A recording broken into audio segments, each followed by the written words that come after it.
అంటే గతంలో మీరు కొద్దిగా పొలిటికల్‌గా గాని అన్ని రకాలు బాగానే ఉండేవాళ్ళు. చేసేవారు. అంటే మీ వాయిస్ కూడా బాగా ఇనిపిచ్చేవారు. అలాంటిది ఎందుకు సైలెంట్ అయిపోయారు? అంటే మీకు ఒక ఫ్యాన్ బేస్ అంటే మీరు మాట్లాడేది గూడా సొసైటీ పరంగా మాట్లాడేవారు. ఆ విషయాల పైన కూడా చాలామంది అభిమానులు గాని ఉండేవాళ్ళు గదా! అలాంటి శివాజీ ఇప్పుడు పాలిటిక్స్ నుంచి ఎందుకు డైవర్ట్ అయిపోతున్నాడు?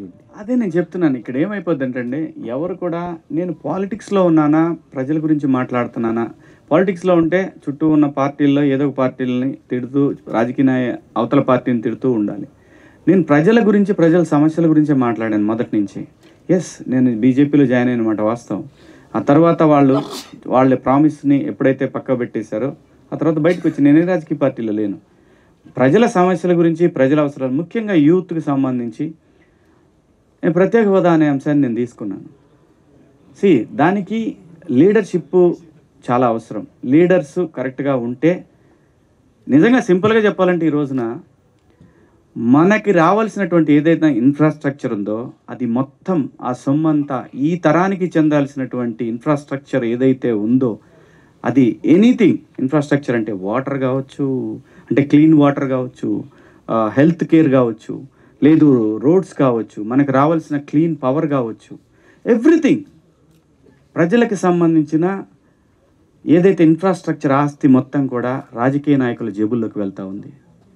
ప్రజల్లో ప్రశ్నించే తత్వం కోల్పోయింది. క్యాస్ట్ ఫీలింగ్స్, అవసరమైతే రాముడు దేవుడు, లేదంటే అల్లా, లేదంటే జీసస్, ఇలాంటి వాటికి రకరకాలుగా ప్రజల్ని రెచ్చగొట్టే ధోరణిలో తయారైన తర్వాత ఎంతకాలం పోరాడగలడండి ఒక మనిషి?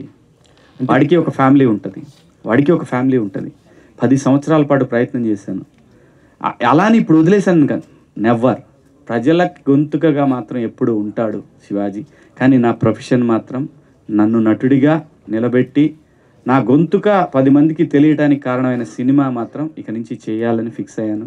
సో ఆ సందర్భంలోనే బిగ్ బాస్ వస్తే ఒప్పుకున్నాను, ఈ వెబ్ సిరీస్ చేశాను, ఇంకో సినిమా కూడా ఒప్పుకున్నాను. వాళ్ళు డబ్బులు వేసినా చూద్దాంలే అని ఆగా.